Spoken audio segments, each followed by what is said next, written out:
left field. It's deep. It's going. Yes! And it is gone. Yes! He steps up his head and falls forward. And he fumbles the football and the Eagles have it. Saquon Barkley's the guy. He's going to take it. Touchdown from 65. Hey, what's going on, guys? Welcome back. It's been a while, but we're here. We're back in the studio. It's a very cold day outside. Freaking freezing, It's a Super Bowl weekend, too. I'm pumped This for is tomorrow. the last day that the Eagles are going to be the defending champions. Yep. But, hey, it wasn't going to be wasn't their year, so. Who knows? Maybe it'll transfer to another You're bird. excited. We know that. Bird gang. Yeah. Bird. Miss Seahawks fan over here. I mean, I don't want to see the Patriots win either, but. I think most of the country doesn't want to see the Patriots Yeah, win. I but agree with that. So everyone outside of the New England area and North Carolina, because that's where pretty Drake much. May went to So, school. welcome back. I'm Andrew. The Seahawks fan is across from me, What's going on, everyone? and yeah, we want to cover a lot today, and specifically Daryl Morey's trade deadline, because I know a lot of people aren't happy. I'm not happy. And I feel like that Daryl Morey made this team worse, in a sense. He traded away Jared McCain, and I feel like, well, he said when he got drafted, like, we want to have this guy for a long time. Yeah. And now we're looking at it just a year later, and he's gone. Yep. He's gone to OKC. I don't know how well he's going to perform there, but it's a gut punch for trading someone away super early. He was injured. He was on the bench. He just never gave him any time to develop. Now, the fact that he got traded to the Thunder is the thing that's more concerning for me than the Sixers actually losing him, if that makes sense. Like, the Thunder have great track record They do. of developing guys players, yeah. and producing superstars, and Just take a look at the players that they've developed. also just making good trades and good deals in general, Like, kind of like how if Howie Roseman picks up the phone, you're going to think twice about anything he has to say and he has to offer you because of his track record with how well he's performed in trades. Yeah, I mean, It's the same thing with OKC. Literally, like, look what they did with that Paul George trade. Right. Look what they did with that. Look what they did with the Chris Paul trade. Look what they were able to do to bring Shai Gilgeous-Alexander in. Like, He's got a ring. He's got an MVP. You got all these draft picks now that you're not even going to have to use as the Oklahoma City Thunder. Yeah. You can just use them to acquire actual talent that you need for your roster right now. But now, you got a first-round pick in the draft from the Rockets. I mean, that's going to be a late pick unless the Rockets just go completely downhill. It'll but probably be I doubt it'll 25 happen, but or yeah, later. it's gonna 25 be or later. 20 to 25 overall pick. I mean, I'm not really excited for a guy that's going to be getting drafted in the 20 to 25 range. Let's say if the Rockets were in a spot where that pick's going to be a protected lottery pick, Right. then yeah, I'm all in ears. But I don't know, man. Especially because the Sixers wouldn't even be getting a first round pick this year because it goes to OKC, of course. Right. But, I mean,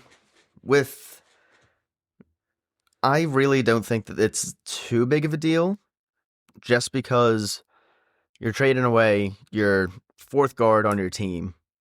So you got three guards who are ahead of him. You got Tyrese Maxey. I think everyone in the city would say I would rather have Tyrese Maxey and keep Tyrese Maxey long-term over Jared McCain. Same with VJ Edgecombe. I don't think there's anyone that would say I'm taking Jared McCain over VJ Edgecombe. So if that's the case, and you got Quentin Grimes as your scoring guy off the bench, and you're happy with him, what's Jared McCain's I guess they were role? happy with Quentin Grimes. I mean, they were saying McCain is undersized. He's not very great at defense. They were saying I think it was Shams Charania, he was saying this is an opportunity for the Sixers to extend Quentin Grimes because they're now under the luxury tax.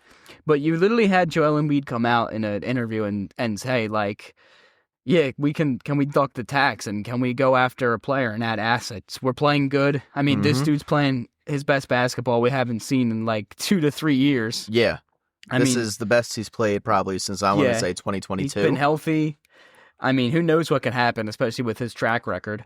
He's been playing good. The team's been playing good, and they pretty much just did nothing and lost assets, and now you're stuck with a bench full of LA Fitness guys and nothing to show for it. I mean, realistically, they didn't get that much worse. You traded away Eric Gordon, a guy that was playing 7 minutes a game. Eric Gordon, who's getting 5 minutes a game. And you also traded away Jared McCain, a guy that was playing, 10 to 12 minutes a game? See, I don't think people are upset with the Eric Gordon thing. It's more Jared McCain. I know, and I just want to put this into perspective for everyone. It's not like Jared McCain is like the next coming of LeBron James or the next Tyrese Maxey. Or I don't think anyone is saying that he's on where he that goes level. With OKC, like what you said, and their ability to develop superstars, then yeah, there's definitely a case. There is a case, but he's also blocked there as well. He's blocked behind Shai Gilgeous-Alexander and Jalen Williams. Yeah, so he also is blocked there. And there's so many good guards that are in this league, and with the fact that Jared McCain is undersized, he's only, 6'1", doesn't have great defense. He is quick. He does have good, cutting to the basket, and he can shoot.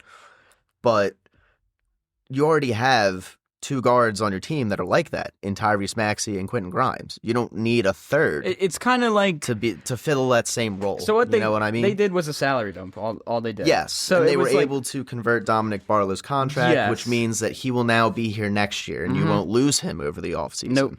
Which probably is something that contributed. They wanted that. Yeah, that's 100% contributed to this move. But it's like a Dave Dombrowski type of thing where they did a salary dump, and during the offseason, the Phillies did a salary dump. Yeah. They did nothing to establish any significant moves because with McCain, Morey said, yeah, we wanted to use those assets to trade for pieces, and nothing fell through. And then it was too late in the deadline where everyone had already been traded already. It was for Bo Bichette, and once that fell through, they're like, all right, well, we just did a salary dump. We're just going to bring back JT.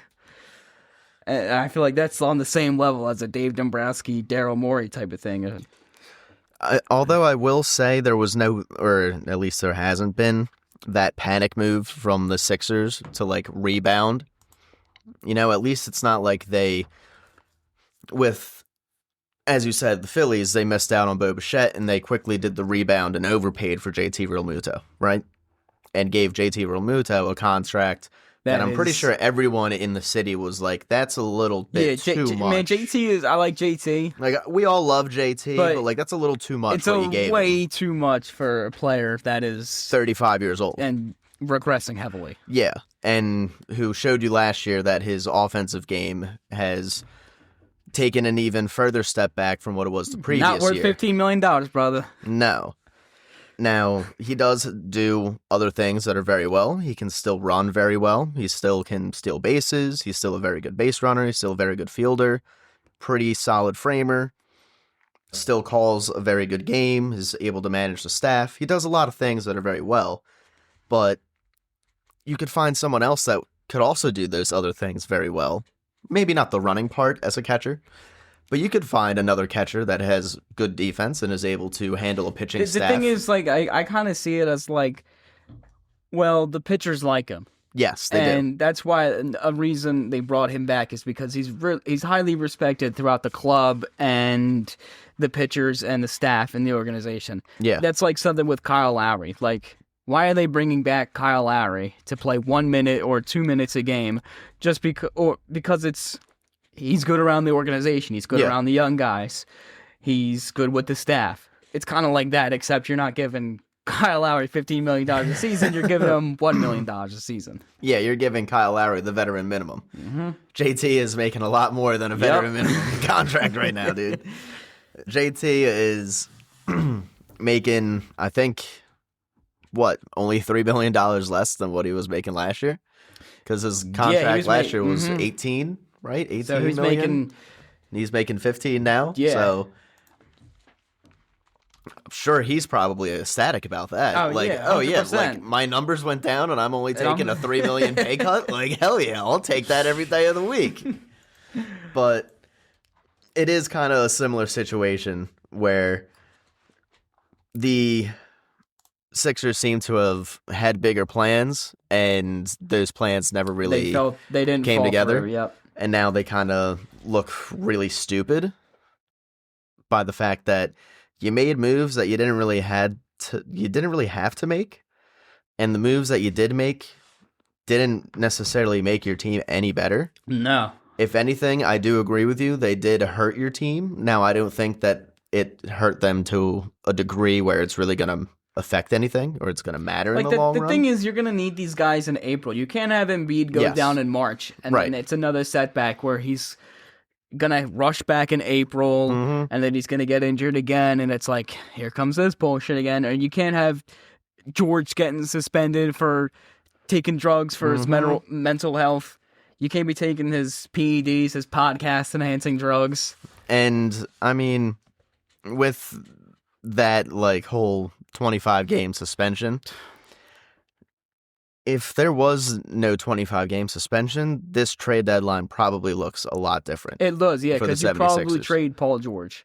But no one's going to say, oh, yeah, I want a player that's suspended and getting paid a ludicrous amount of money. Yeah, I'll take him on my team. Not that you probably trade Paul George. You probably trade one of the other guys that you have on your team to free up that other roster spot. You probably do, or if a superstar was calling, like, if the Bucks were calling saying, like, hey, Giannis is available, they would have probably dealt Paul George and Jared McCain in a trade. 100%. And if Paul George was fully playing and wasn't going to miss these 25 games, I'm sure that the team would probably feel more comfortable adding someone because they're like, hey, we have our full team.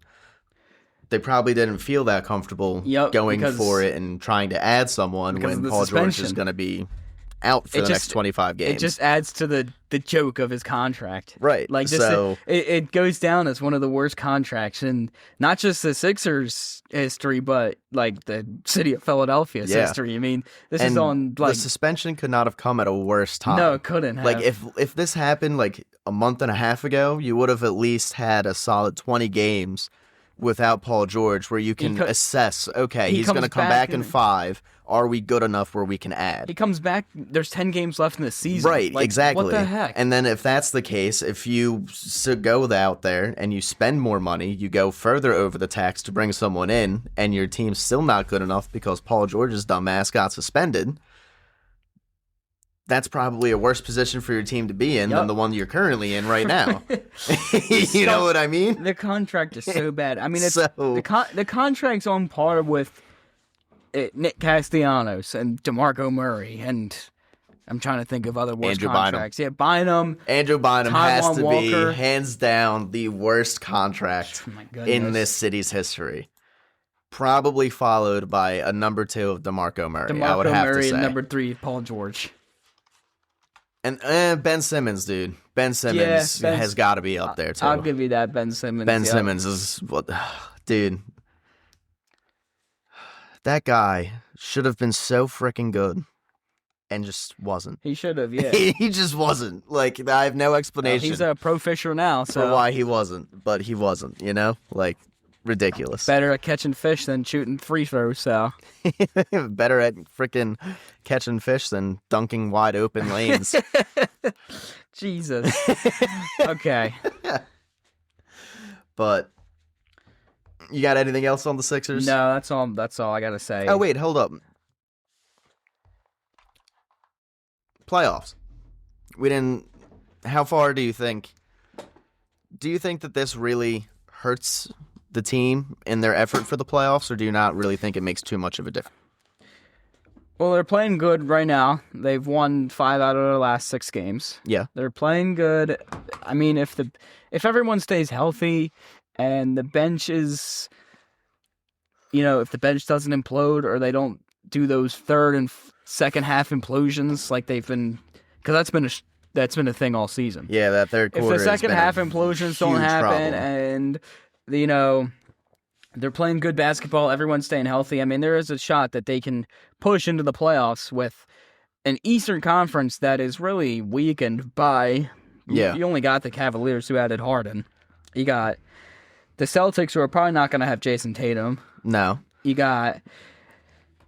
Pacers Pistons, who don't have Halliburton. Yeah, you got the Pistons who are the top of the conference. So they got the Knicks. So there's some competition. I mean, Cade Cunningham's no joke. Yeah, he's no joke. Cunningham is turned into a baller. There's competition, but I have to see once give it a month and reevaluate, and we'll be here saying okay. Yeah, let's see how the we'll team see looks how like it looks. with 15 games without Paul George. Yeah, you know? we'll see all right, how can they perform and evaluate how far can this team go into the playoffs? Because you're going to be playing games against the Knicks soon and other Eastern Conference threats. Yeah. And So these are going to be nice little test games. It gives them opportunities because, all right, you're not going to have Paul George. Right. Or if you play back-to-back, where you play the Nets in the first game and the Knicks in the second, you're playing without Joel. Yeah.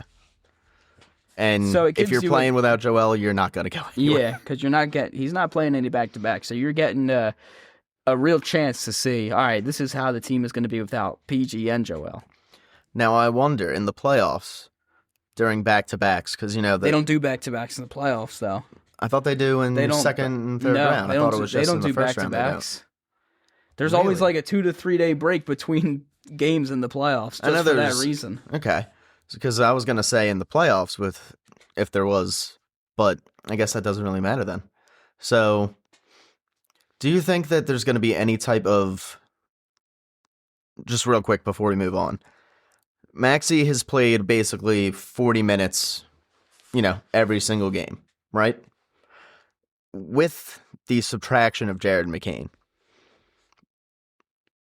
does that leave the door open for Maxey to play even more minutes now? I mean, you're going to have to get more. Or is there going to be a reduction in minutes? You're going to have to get a reduction. Because you're going to have your guys come off the bench and actually do something like Grimes. And you can't have Maxey Watford playing 40 minutes a game you can't and expect him to be healthy in April. That's the one real downside. I mean, you can give him 40 minutes a game in the playoffs, but you can't be setting him out there, all right, let's go, Maxey. It's 40 minutes a game against the Kings. Yeah, it can't be like February 15th and Maxey's playing, 42 minutes and has been going all over the court in a game against, the frickin', I don't know, game against the Hawks that has no relevance. Shooting 40%, playing all this time. Just take Nick Nurse, take him out of the damn game. Yeah, and I really hope that all the minutes that he has played doesn't end up compiling towards the end of the season, because he's never played this amount of minutes before in the season. He hasn't, yeah. And he's getting all this workload. It's new to him. Not only has he not played this many minutes, but he's also coming off, his own injury-riddled season of his own last year. So I would like to see from Nick Nurse just a little bit of reduction in minutes for Tyrese Maxey. And hopefully, because if either him or Joel get hurt, this team has got no chance to do anything. So, and I feel like even more so with Maxey. If Maxey goes down, I feel like you're probably in a worse position than if Joel goes down at this point. He's your best player. And so much of this offense has been built around him, his speed, his ball handling, his shot-making ability, his playmaking ability.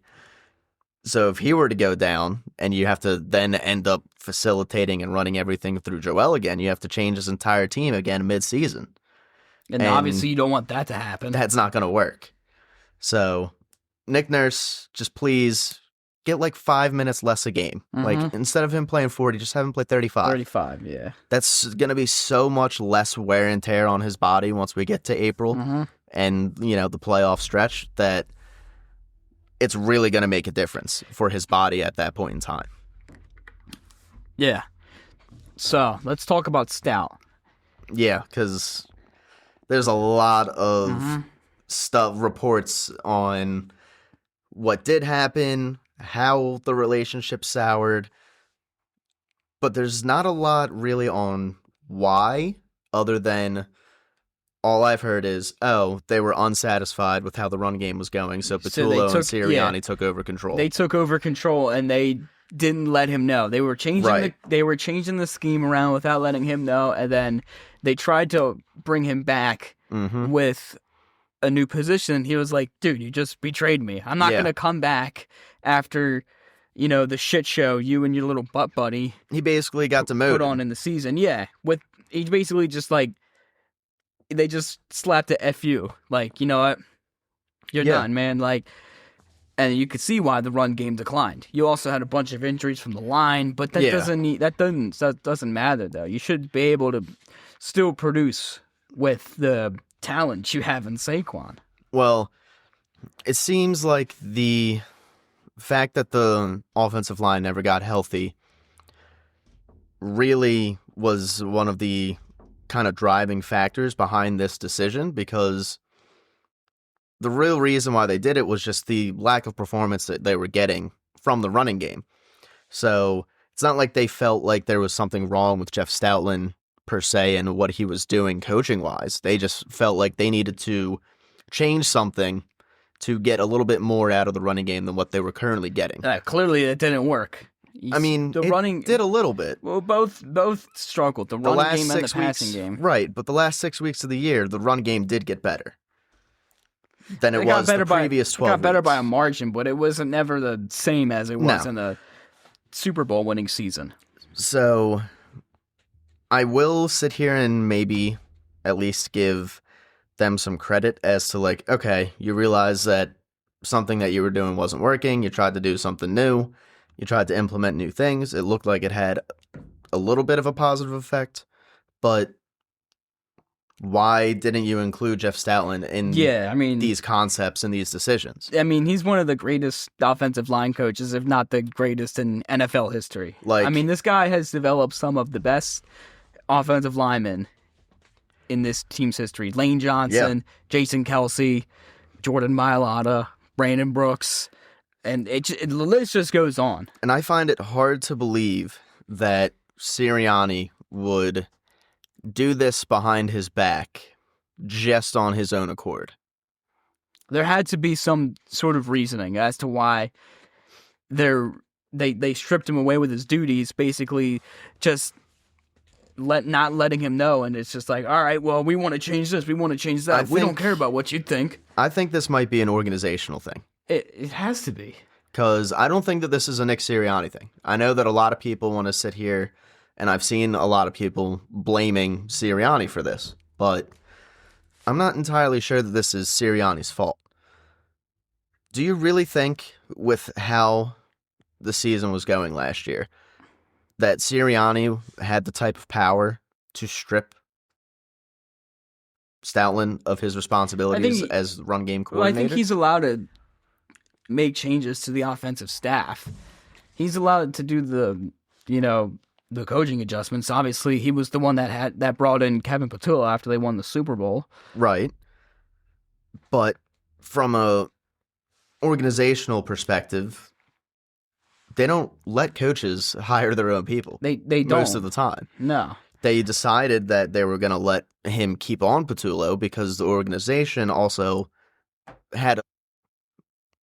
they also thought that, hey, maybe this guy could actually do some good. Yeah, and I kind of understand that after they won the Super Bowl, they wanted to move in a different direction.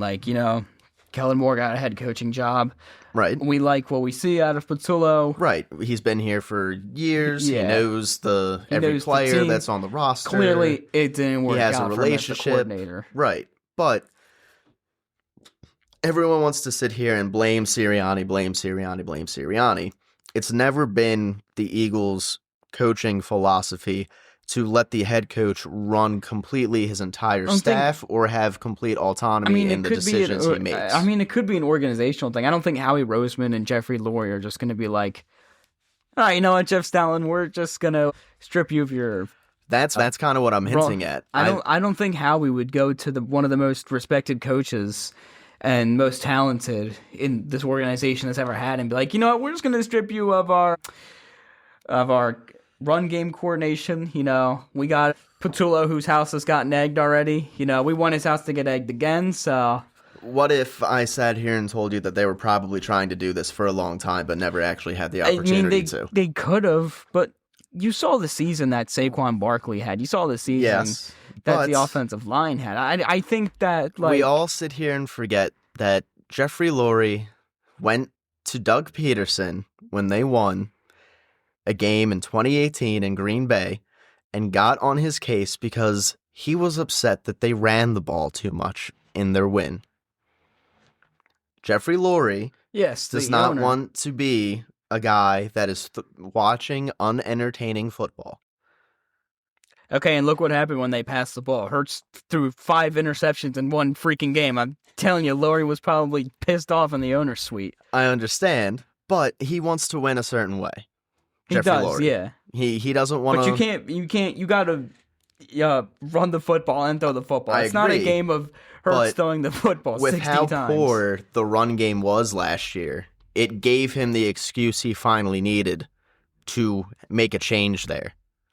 You see what I'm getting? I guess, yeah, but I feel like also a lot of people would blame this on the struggles of the offensive line. Oh, 100%. I'm not saying that it's not because of that. Injured. Cam Jurgens was right, 100%. Not good. But because Lane of Johnson all that was injured. Underperformance and the injury, it is probably...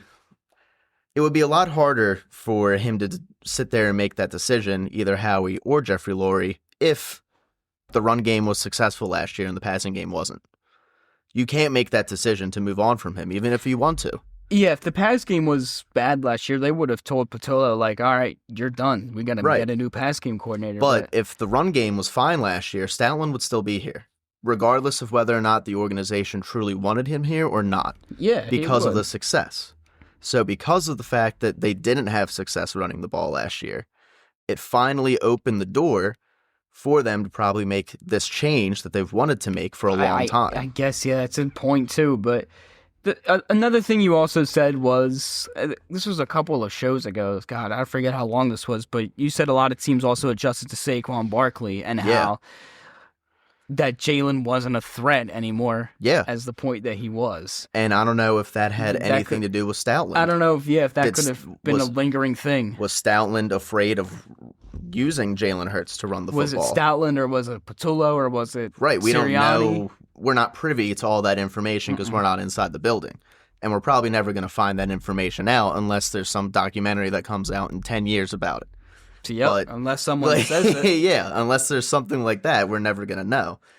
But there's a lot of different avenues as to why they could have made this decision. And I don't think that it's just strictly based off of, oh, well, Sirianni made the change during the middle of the season. It's all Sirianni's fault. It's Sirianni's doing. Everyone blames Sirianni. Fuck Sirianni. All this stuff. A lot of people do dislike Nick Sirianni. Right. And I just think that hate for him is playing into this and not making it any better.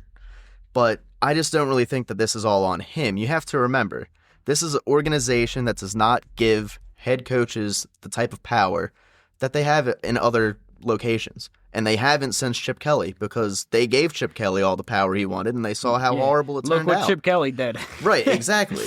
And since that has happened, they have not given another coach that same level of autonomy or that same level of power. So I just want people to remember that Nick Sirianni is not the one that's sitting there probably making all of these decisions. There are decisions that are 100% coming from above him, and we all just want to sit here and blame Sirianni, because that's the guy that no one likes. We all love Howie. If we get more information, you know, Howie is loved in this town. No one wants to see that Howie could potentially be the reason that Jeff Stoutland is gone, because we all like Howie. Maybe in like May or June, if we get more information on this, then maybe we could see if the culprit is actually Howie Roseman or Nick Sirianni. Right. I'm just saying, for everyone that is getting on Sirianni and, you know, making it seem like he's the worst thing that's ever happened to this team, it might not be a decision that's coming from him. And if that's the case, then you're throwing blame at the wrong person. You could, yeah. So, that's all. Alrighty then. Shall we move on to the Phillies spring training now? Mm-hmm.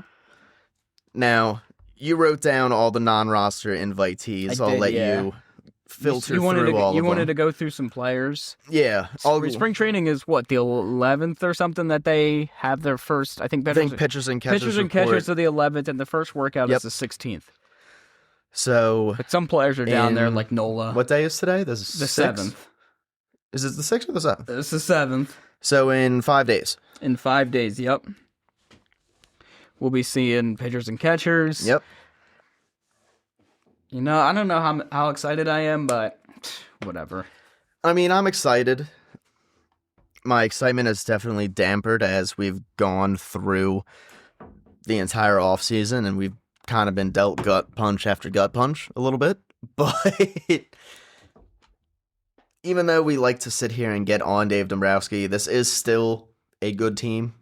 This is still it's still a good team, no doubt in my mind. It's probably still one of the top 3 teams in the National League. Yeah. If not top 3, then top 4.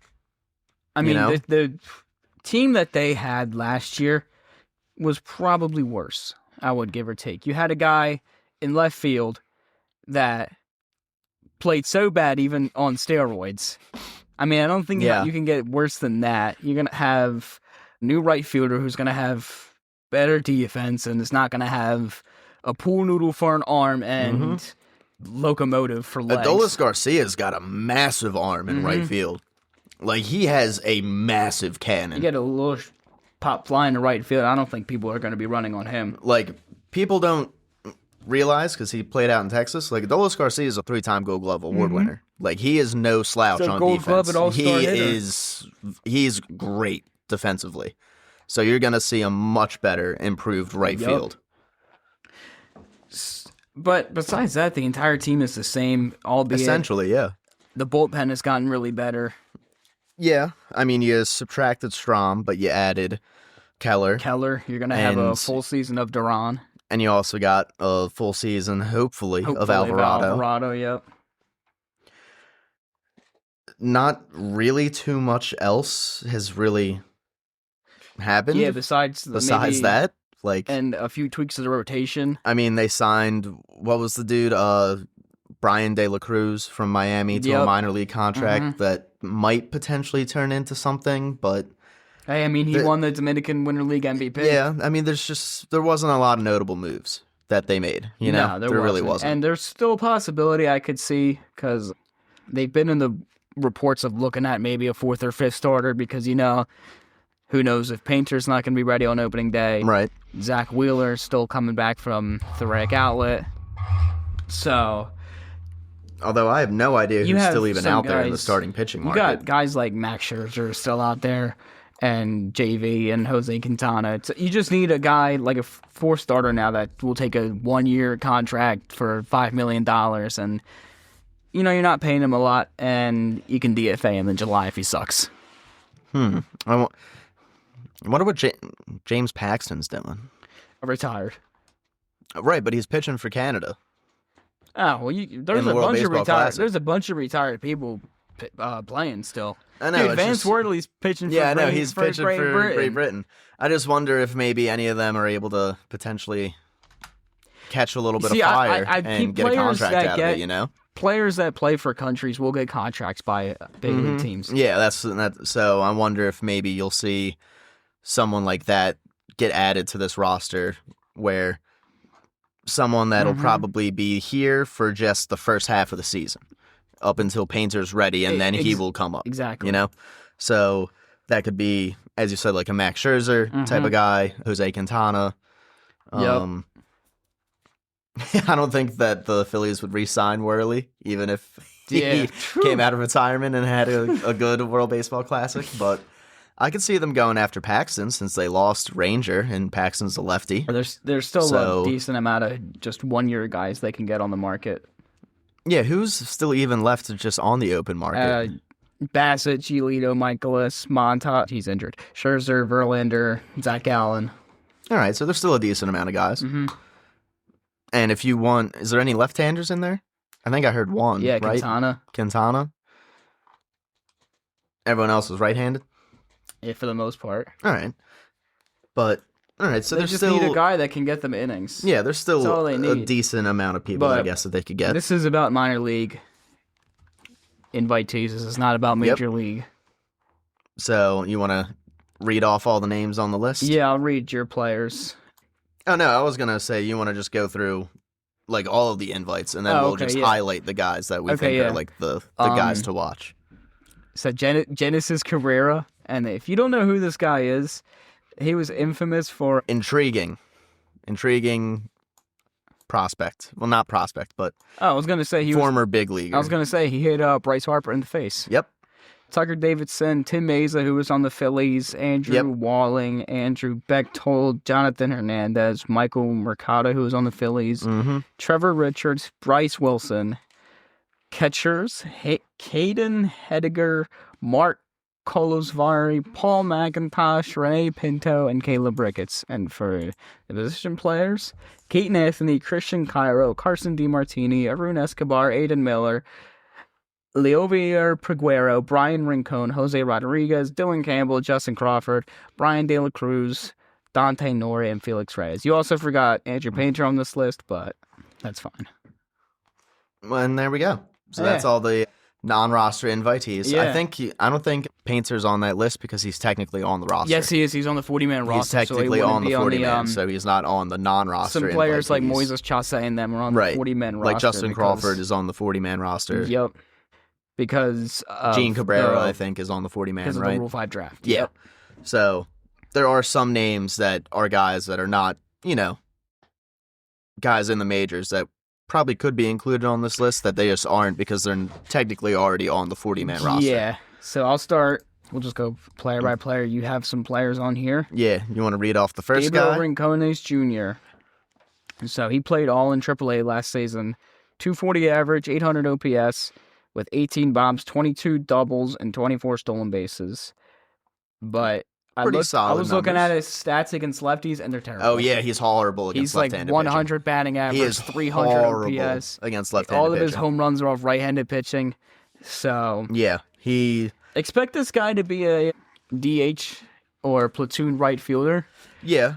What I think about Gabriel Rincones is... I don't think he's going to start with the team. No. He's going to need a couple months, probably. Well, you're going to have to... If I'm the Phillies, I'm giving him more at-bats versus left-handed pitching in spring training.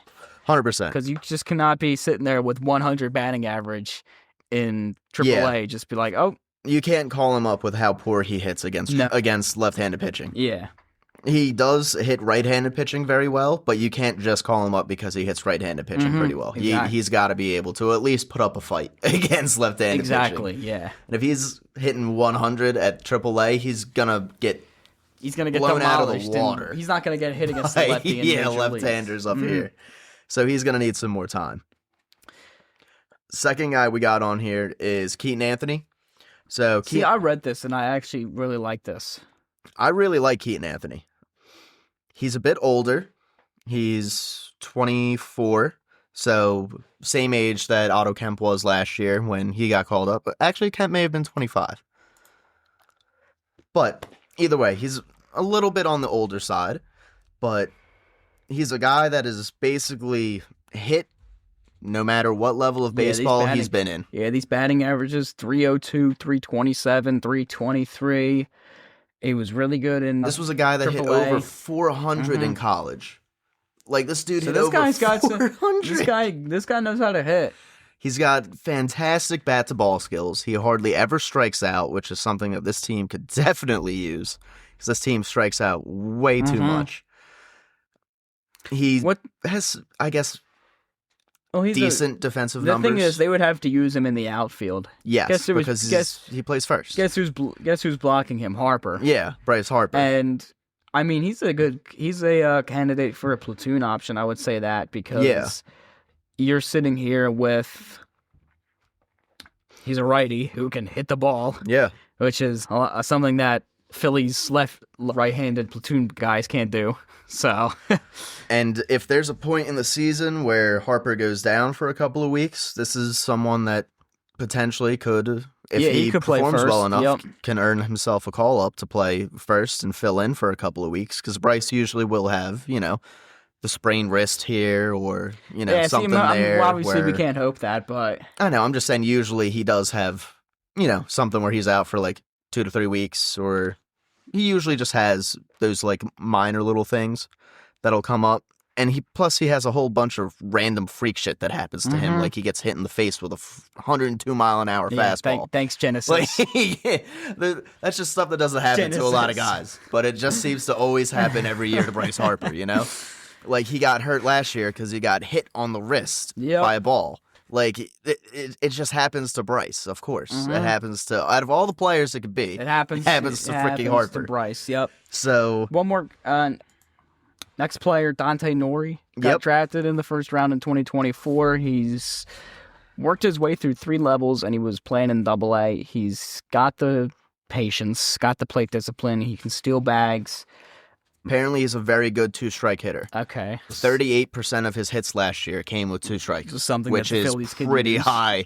That's a pretty high percentage. And he's playing with his teammate Aaron Nola in Team Italy. Yeah, which I was surprised when I saw his name pop up on the Italy roster. Yeah. I was like, Dante Nori is playing for Team Italy?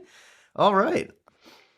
Not really a lot of power, or at least not really a lot of home run power. He does have some It's a lefty. barrel like power where he will hit the ball hard, but he doesn't really have a lot of lift in his swing. They don't really project him to be someone that's going to hit a lot of home runs.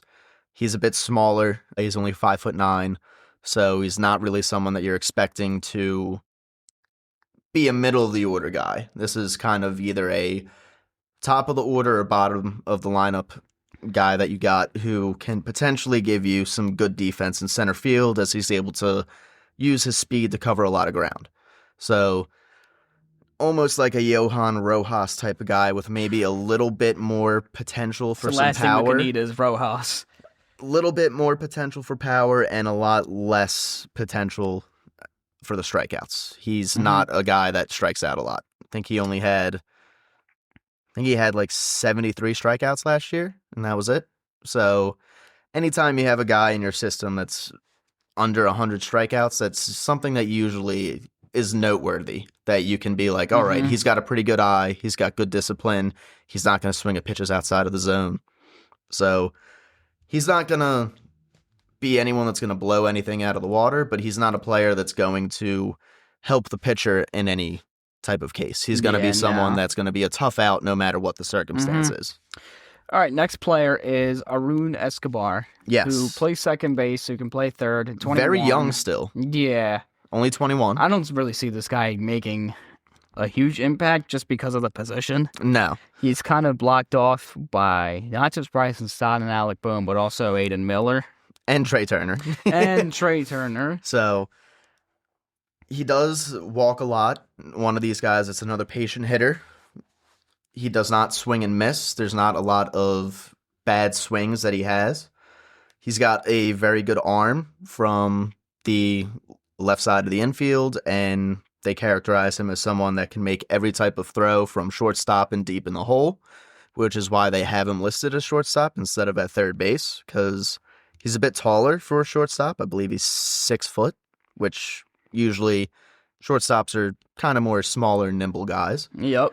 But one thing that has been a little bit of an issue with Escobar is, just like Justin Crawford, he does hit a lot of ground balls. I think his ground ball percentage last year, it wasn't like Justin Crawford's where it was like 62%, but it was like 45%, which is still pretty decent. That's still pretty high. And he's only 21, so he still has some years to get some strength and to, probably get some lift into that swing. But that's something you would want to see hopefully tick up a little bit before you realistically look at him as an option to get called up to the big league roster. All right, next player, Carson DeMartini. Another infielder, a third baseman. Yep. Who is probably going to be blocked off again. He strikes out a lot. Yep. This is the typical power type of prototype player. Doesn't have great contact skills, strikes out a decent amount, has very good barrel rates when he does make contact with the ball. Had 45 stolen bases last season, which is pretty damn good for a third baseman, so he's got some wheels. Hit over 20 doubles. his home run total was a bit low. It was only 13. So you do want to see the home run total go up. I mean, that's basically Alec Boehm right there. Alec Boehm can get you 13 home runs a year. Yeah. We're not happy with how he performs at third base. So not someone that I would be really looking at for this season. But if he does have a good spring, he's at the age where he could potentially get a call up just because they want to see what they actually have with Carson DeMartini. Because he's 23 at this point. Yeah. So if you're not going to call him up over the next couple of years, you got to decide to either trade him away or see what you have with him. All right, next player, a shortstop, Brian Rincon, with high potential, but his season got ended early by injury last season. Yeah. Still 21, though. I think he only played in like 80 games last year. So he played in like half a season. Or a little under half a season. 103 strikeouts. Yeah. Easily fooled by off-speed pitches. Yeah. Too. He does have a lot of speed.